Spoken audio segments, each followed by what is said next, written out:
बंद करते ही bulb of हो गया, जो बहुत बेसिक है। लेकिन इस स्विच के पीछे जो इलेक्ट्रिसिटी है वह ऑलमोस्ट लाइट की स्पीड से ट्रेवल कर रही है। उसको एकदम से स्टॉप करने के बाद में क्या होता है उसके साथ में, हमें कोई खास फर्क पड़ता नहीं है इससे। लेकिन यह जो 400 केवी की लाइन है, इससे हमें बहुत फर्क पड़ता है। क्या आप सोच सकते हो कि इस लाइन को बंद करने का स्विच कैसा होगा? यह एक आइसोलेटर है जो 400 केवी लाइन को बंद करने के लिए लगा हुआ है, जो ठीक हमारे घर के स्विच जैसे ही काम करता है। लेकिन जब लाइन को बंद करने के लिए इस आइसोलेटर का कनेक्शन हटाते हैं तो आप देखोगे कि हमने आइसोलेटर का कनेक्शन हटा भी दिया, फिर भी एयर के थ्रू यहाँ पर इतनी हेवी स्पार्किंग से कनेक्शन बना हुआ है। अब इतनी हेवी स्पार्किंग से आइसोलेटर के कॉन्टेक्ट मेल्ट होने लगेंगे। अभी तो लाइन 400 केवी की है, ट्रांसमिशन लाइन का वोल्टेज 1100 केवी तक होता है, तो आइसोलेटर लाइन में लगा जरूर से रहता है, लेकिन ऑन लोड लाइन को ब्रेक नहीं कर सकता।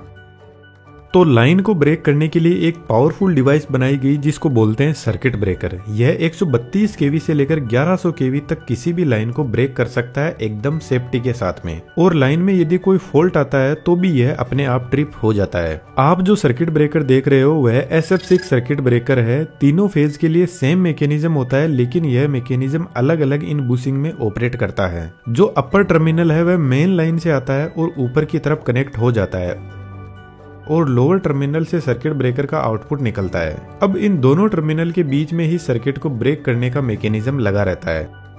अपर टर्मिनल एकदम फिक्स होता है, कोई भी मूवमेंट नहीं कर सकता है। यहाँ पर रोड लगी रहती है, वह कॉपर की है। लोअर टर्मिनल में भी एक कॉपर की रोड लगी हुई है जो मूव कर सकती है। यह रोड अंदर से खोखली होती है और ऊपर टर्मिनल से अपना कॉन्टेक्ट बनाती है।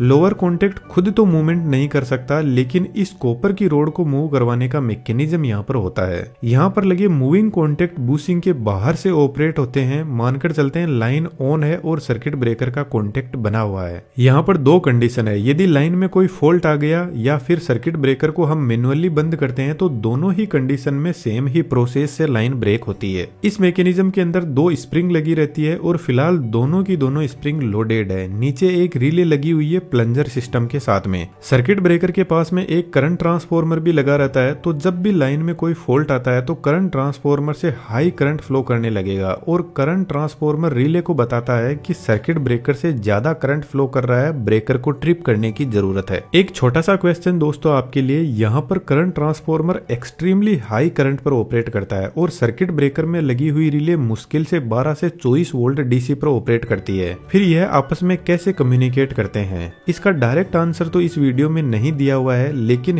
हिंट आपको आगे मिल जाएगा। दोस्तों स्किल के जमाने में थ्योरी से काम नहीं चलता है और आप खुद इंटरनेट पर रिसर्च करना 3D एनिमेशन का मार्केट कितना जबरदस्त एक्सप्लोड कर रहा है। तो सीटी का हाई करंट रिले से फ्लो करेगा तो रिले ऑपरेट होगी और इसमें लगे प्लंजर को बाहर की साइड में फोर्स लगाएगी, जिसकी वजह से यहाँ पे लगी होल्डिंग लेच लीवर को फ्री कर देगी और लीवर पर लोडेड स्प्रिंग का फोर्स आ रहा है तो बहुत हाई स्पीड में स्प्रिंग इस रोड को नीचे की तरफ पुल करेगी और लाइन बंद हो जाएगी। लेकिन इतना आसान नहीं है। इस हाई वोल्टेज लाइन ने आइसोलेटर को भी नहीं छोड़ा तो सर्किट ब्रेकर को इतनी आसानी से कैसे छोड़ देगी। जब स्प्रिंग नीचे आएगी तो बुशिंग के नीचे एक छोटा गियर बॉक्स लगा रहता है, जिससे तीनों बुशिंग एक दूसरे से कनेक्टेड रहती है ताकि स्प्रिंग का फोर्स तीनों बुशिंग पर इक्वली पहुंच सके।